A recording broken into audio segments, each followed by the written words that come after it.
paz de Deus a todos. Sejam bem-vindos ao canal. Já se inscreve, deixa seu like e ative as notificações. Eu tive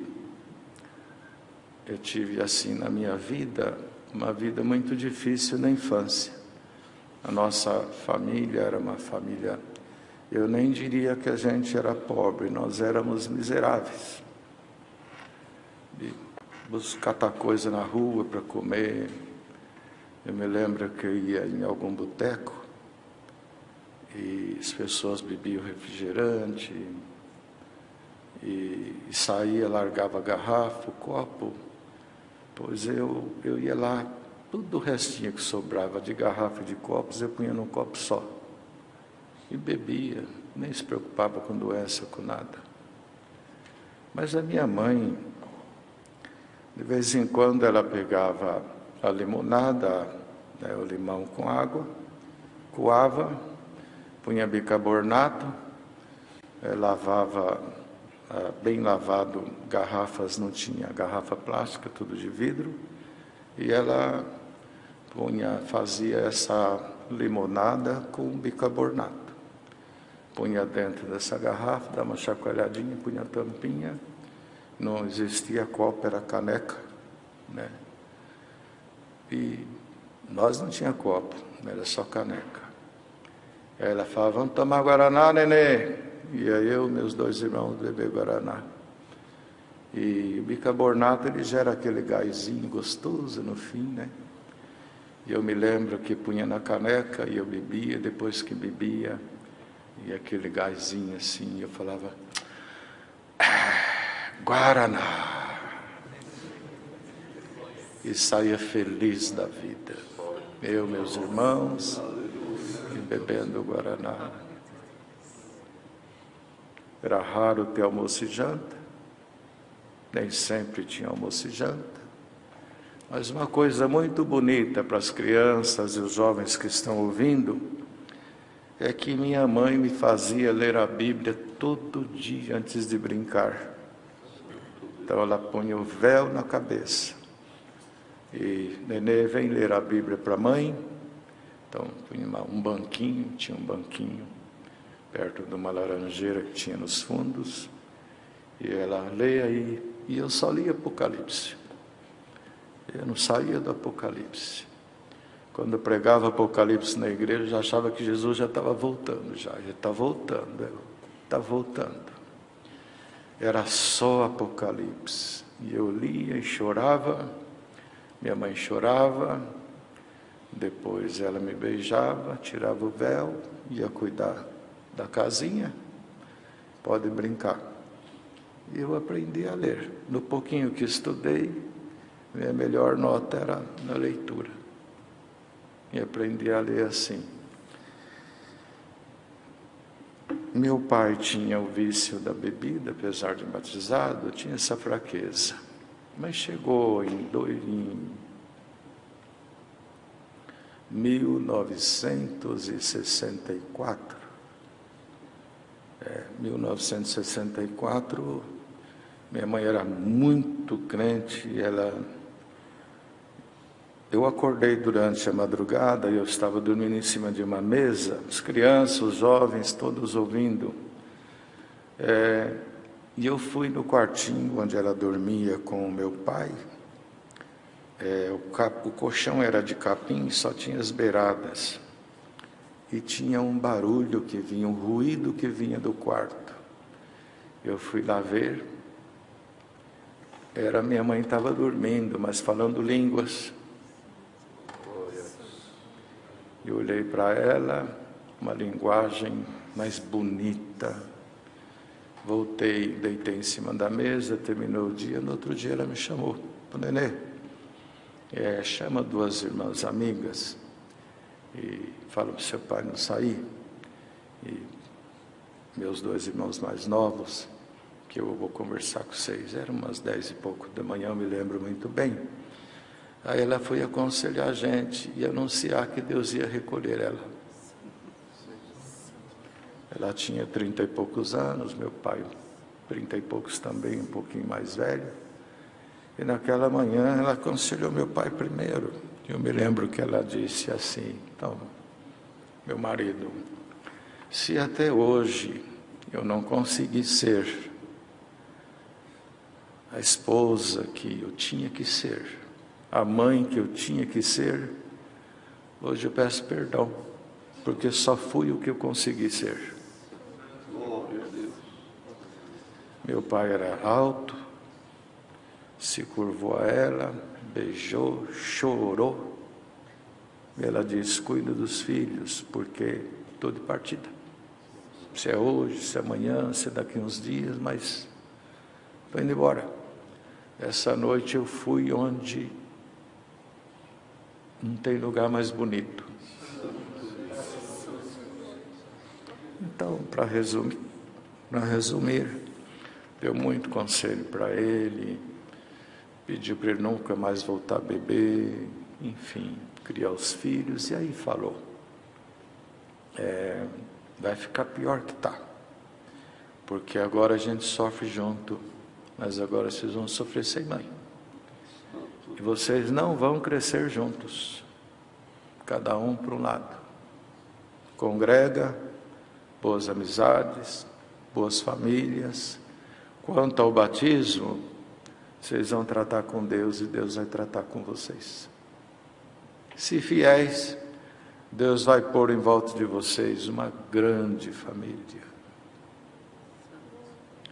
E foi assim, irmãos, nessa hora eu não aguentei. Eu corri, eu estava sem camisa, fui para o meu portão e me assentei na areia quente, chorei, depois voltei. E ela terminou de nos aconselhar, de nos orientar, e falou para o meu pai, veja se o vício não volta, e você consegue suportar tudo, ficar dentro da igreja, congregar, senão você vai se tornar andarilho, você vai dormir debaixo de ponte, de árvores, e você vai acabar acordando algum dia no meio do pasto, molhado de orvalho, e o gado vai estar pastando ao teu redor. Bem, para resumir, foi nosso último encontro. Ele não morreu naquele dia. Também não me lembro quantos dias depois, porque nem fomos no funeral, não tinha dinheiro, não tinha nada. A senhora recolheu em Ribeirão Preto. Isso se deu na cidade de Guaíra, que eu não sei quanto tempo morei lá também na infância. Sou nascido em Franca. E olha que coisa maravilhosa. Passado alguns dias, Deus a levou, ficamos com meu pai uns dias, saímos, depois eu segui uma família para cá. Meu irmão do meio foi morar com o irmão ancião. Esse ancião, na casa dele tinha moreninho, tinha gordinho, tinha japonês, tinha órfão, tinha viúva, tinha viúvo. Ele tinha uma mesa, Mão Caetano Frujuelo, tinha uma mesa muito comprida no quintal dele. A gente pensava que era visita, era tudo gente que ele ia buscando sem condição de vida e pondo tudo na casa dele. E o meu irmão foi ainda menor de idade. E eu vim para cá, meu irmão ficou com ele, o outro ficou com o tio, nos separamos. Meu pai virou andarilho, perdemos o contato depois de algum tempo. E depois de alguns anos, eu morava ali perto da Salete, sozinho. Falei com o irmão Toninho da Salete, irmão Toninho, ajuda eu a procurar meu pai. Ah, vamos. Aí saímos, eu, ele e o diácono, que hoje é diácono, antes não era, irmão Luizinho. E fomos lá para Orlândia, perto de Ribeirão Preto. Depois de meia hora que lá estávamos, numa rua larga de terra, eu vi um homem que vinha vindo cabeludo, descalço, sujo, com o saco nas costas. Era meu pai.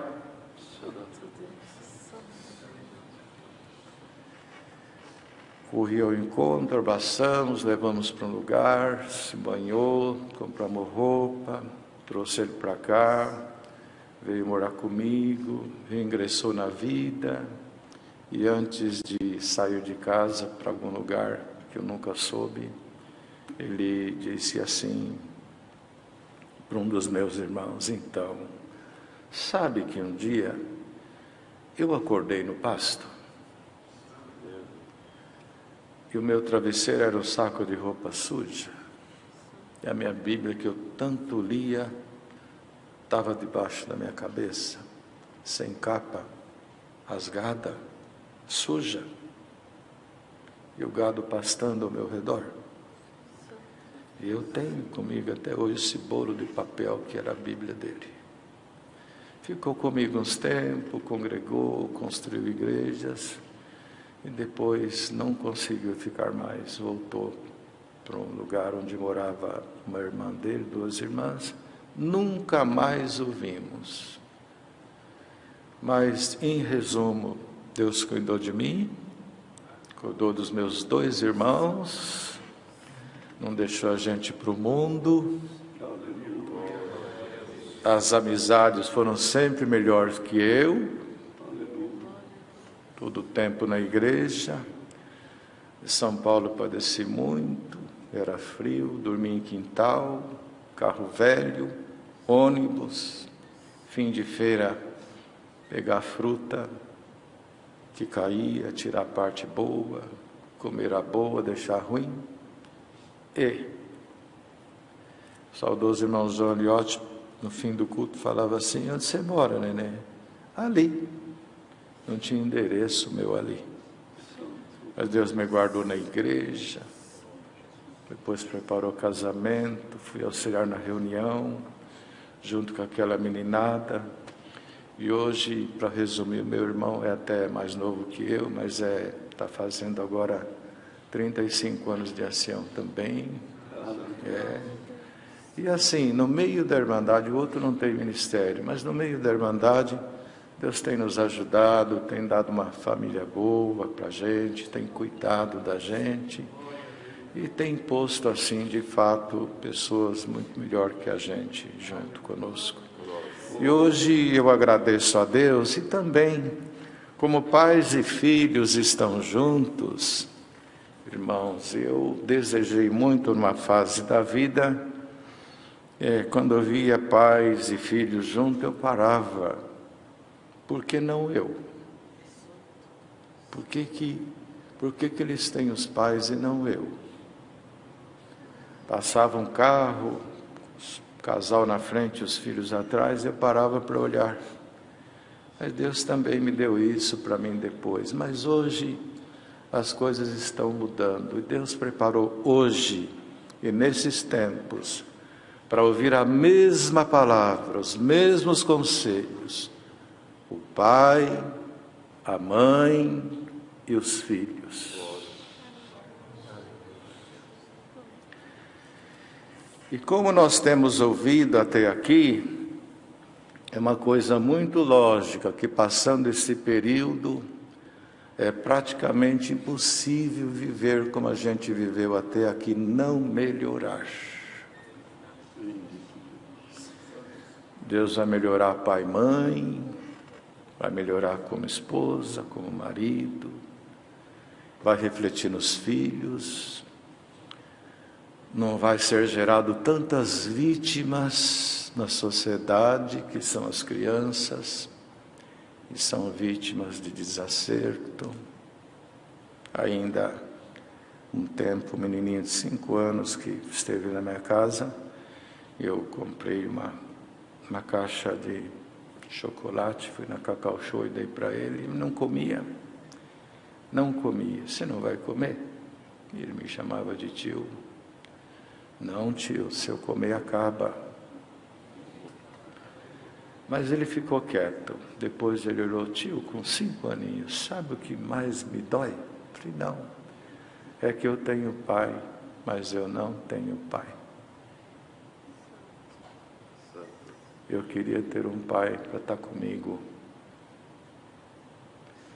Então, todas as famílias que estão aqui ouvindo isso, vamos parar um pouquinho. Deus parou o mundo. Nós corremos muito não temos mais tempo, os filhos crescem, os pais não notam, o mundo abocanha e a gente não instrui, está faltando calor paterno, calor materno, renúncia, tolerância, boa vontade. Tem que trabalhar? Tem, precisa. Como ontem ainda ouvimos a palavra, Deus é a essência. O resto acaba, tem fim, termina. E a gente precisa encaminhar essa criançada em tudo que estiver no nosso alcance, pelo caminho do bem. Então, hoje Deus nos preparou esta reunião de jovens menores para que nós reflitamos um pouco, e todos nós, quem está falando, quem está aqui, que a gente passa a ter uma força maior em renunciar razões, em renunciar. E agora todo mundo vai voltar para os cultos com mais alegria, com mais busca, com mais fome, com mais sede. Já tem gente perguntando, e numa igreja tem um irmão que a mente de criança, ele não é criança, mas ele vai na porta da igreja para lá e para cá, a gente quase não entende o que ele fala. Tem culto? Tem culto? Quando vai ter culto? Eu quero culto. Quando tem culto?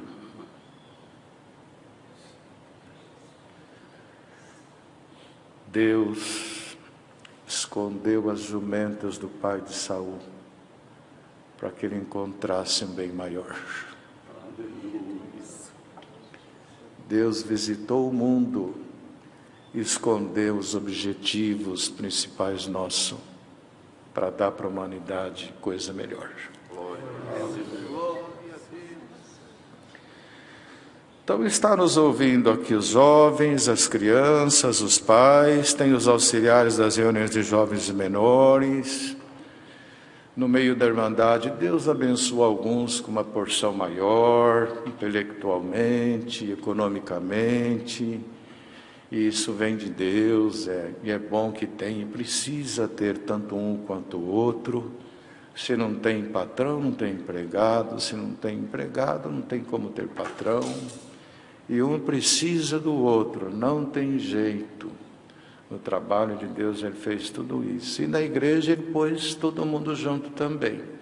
O que com muito e o que com pouco. Mas o que sempre dissemos a essa nossa mocidade, que vão ficar nos nossos lugares depois. Não nos nossos, nos lugares onde estamos hoje. Então eles vão ficar nos lugares que estamos. Mas é necessário que desde já os pais e filhos e os próprios auxiliares das reuniões de jovens e menores exerçam um trabalho bonito na reunião. Porque às vezes até para fazer uma média com alguém, estar bem com alguém, eu dou 3 abraços no menino e no outro não dou nada. O outro, porque aquilo não me dá nenhum ibopezinho. E entra pelas portas das reuniões de jovens menores, o menino feliz com pai e mãe, tomou seu Danone, teve tudo de manhã, mas passa lá também o menininho que, por algum motivo, o pai não está perto, a mãe não está perto, a mesa é pobre, a roupa é pobre, não tem tênis de marca, não vai para a Disney, não vai para os lugares, desfrutar um pouquinho da vida, e vive do que ouve, mas não desfruta, e senta todo mundo junto, e precisa ter o mesmo abraço, a mesma importância. E todos os pais que estão ouvindo esse conselhinho, pergunta para suas crianças se não tem nenhum menininho, amiguinho que precisa de um tênis, um sapatinho, uma blusa, uma menininha com um véu, um conjuntinho.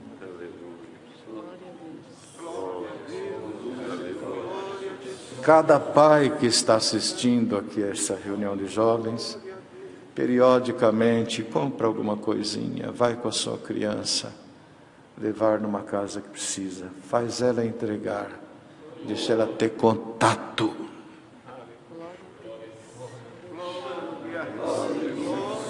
Senão seu menininho, sua menininha vai crescer sem sensibilidade cristã. E esse trabalho quem deve fazer, a começar, é dentro de casa. Pega, tira um dia, um sábado, filho. Você lembra de algum menininho da reunião? Lembra de alguma menininha? Lembra? Então, vamos comprar alguma coisinha. Você entrega, você leva, a gente te leva. Quanto custa isso? 1 litro de óleo que tem marca a gente compra, tem valor definido. Mas o mesmo litro de óleo, com a mesma marca que eu entrego, não tem valor definido, não se precifica, não se quantifica, porque é preço de amor. Então, se a gente não se preocupar com os filhos, também nesse sentido, além de poder deixar alguma coisinha, empurrar para os estudos, para a busca do conhecimento, e não procurar desde cedo transmitir para eles a doçura de Cristo, que é a graça, na medida da compreensão deles, a gente pode dar tudo no que tange a vida terrena. Mas acaba, termina. Aí fica o outro conselhinho bem simples para nós todos, os anciãos, cooperador, diácono de jovens, que estão ouvindo tudo isso junto com as famílias. Toda a igreja precisa ter criança e ter jovens no culto. Porque já tem igreja que não tem jovens no culto, nem criança. É muito triste. E eu, como ancião, preciso ver por que isso. Eu, como cooperador, preciso ver por quê. Eu, como de jovens, preciso procurar por quê. Nenhuma loja que tem seus produtos e percebe que pararam de entrar, pararam de comprar, ninguém vai falar, esses clientes são ruins, são enjoados, está vendo? Eles nem vêm. É melhor ver por que não vêm.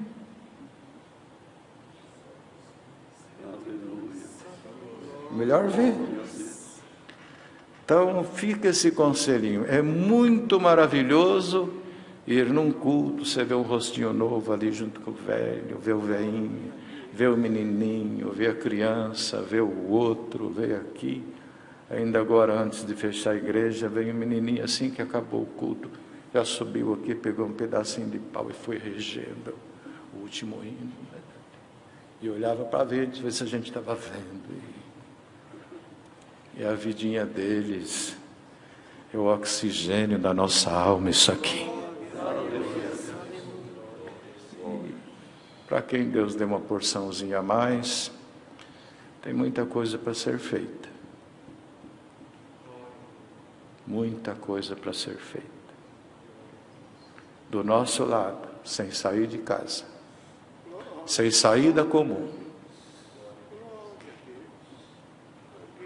Não custa nada para um e para outro, para dois, pagar uma consulta para uma criança com problema nos olhos, comprar um óculos, quanto custa? Quanto custa ver uma velhinha com os dentes quebrados e juntar 2, 3 e levar essa velhinha no dentista? Saúde a gente todo dia. Deus põe assim do lado. Era como se Deus dizia, você não enxerga?